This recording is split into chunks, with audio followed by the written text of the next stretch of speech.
Oh, hey, America, how are you? How's your weekend going? Mine? Great. Thanks for asking. Got a story for you. It's it's a true story. It's a short story. If I can get it all together here, I'll read it for you. Here we go. This was told to me by a buddy of mine named Sean. Sean helps me out with the podcast once in a while. He's got a daughter named Charlotte. Charlotte has a friend named Lauren. Lauren and Charlotte play softball together in the fifth grade in a girls' softball league. And Lauren has a dad named Mike. You don't know Mike, but this is a story about him. And Sean told me this story about this guy, Mike, but maybe 6 months ago, and I couldn't shake it. It's just like a splinter in my mind. And whenever that happens for me, what I do is I write it down. And then I share it with as many people as possible. That's where you come in. You don't know Mike, but you're about to. And after this, I'm guessing you'll remember him too. You don't know Mike, but maybe you know how he feels. The Maplewood Leopards and the Kenwood Cracker Jacks have battled into extra innings. The score is tied at 9, the bases are loaded, and Mike's daughter is at the plate. The Leopards have a chance to bust things wide open. Wait for one you can hit, Lauren, and give it a ride. Lauren waits patiently to do that very thing, but alas, the pitcher lobs another brick high into the air. Lauren can only watch as it bounces 3 feet in front of her and slowly rolls across home plate. Ball 4. Coach Mike sighs and claps. Good eye, kiddo. Way to watch him. Lauren drops her pink bat and skips down to first base as Caitlin crosses home plate with a go-ahead run, and it occurs to Mike that sometimes all you can do is watch. Fifth grade is the first year the girls are allowed to actually pitch to each other, and so far neither side has found the strike zone with anything approaching regularity. Charlotte steps into the box. Okay, Charlotte, wait for one you can hit and give it a ride. Charlotte watches the first pitch sail over the catcher's head. Ball 1. It's okay, Charlotte yells to the pitcher. Just relax. I'll swing at anything close. I promise. Coach Mike smothers a laugh and shakes his head. God, he loves these kids. And he loves this game. He loves it for the way it teaches teamwork and self-respect. He loves it for the way it reminds him of the way his own shadow used to creep toward third base late in the afternoon, all the way from left field.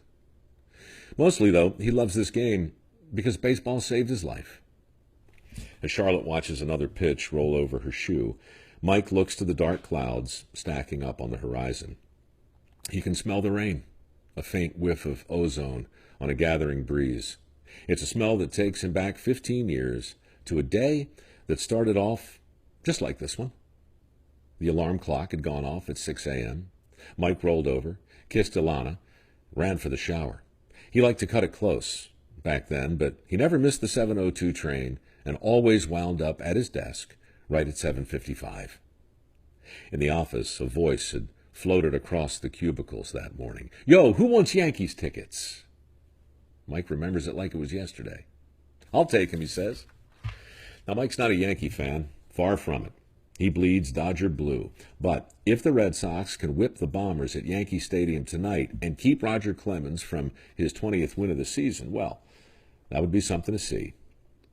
Mike meets his wife after work, and the two of them catch the D train up to the Bronx.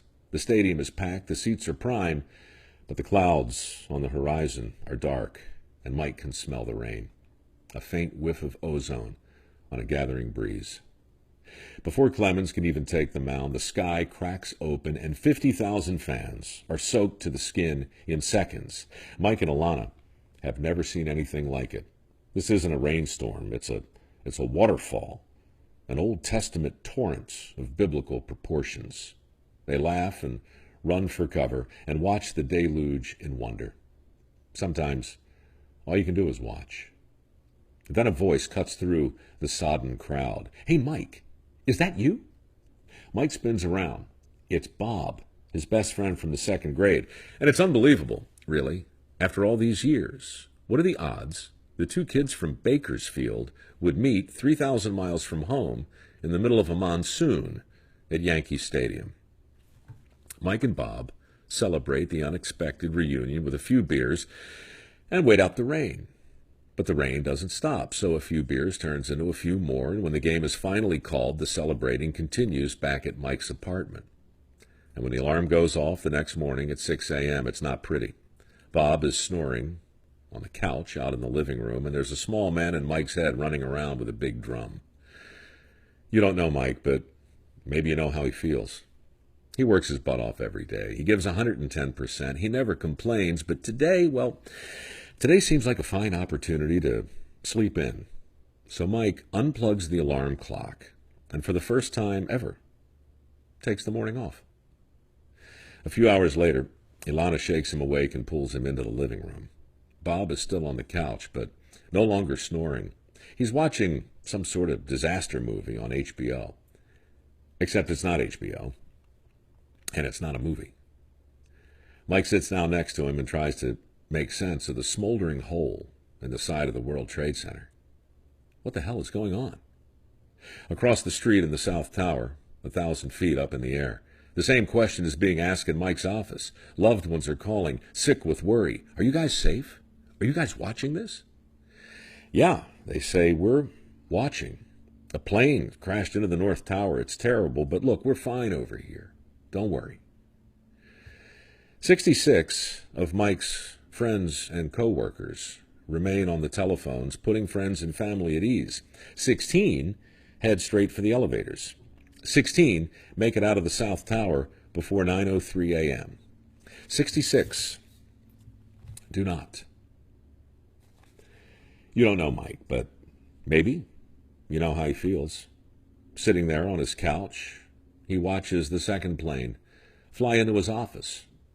He watches the flames spread, and he watches the people jump, and he watches the towers fall. Because sometimes all you can do is watch. So Mike watches every terrible second and vows to never, ever forget. 15 years later, Mike is still a Dodgers fan, but every September he takes his girls up to the Bronx to see a Yankee game, rain or shine. Oh, and if you're wondering, the Maplewood Leopards lost yesterday's game to the Kenwood Cracker Jacks 14-13 in the bottom of the 12th after their relief pitcher walked in the winning run and the rain came down in buckets. Tough way to lose a game, but Coach Mike didn't mind. In fact, he took the girls out for ice cream afterwards to honor the game he loves and celebrate the extra innings. Anyway, that's the way I heard it. Now, you know Mike. Don't forget him.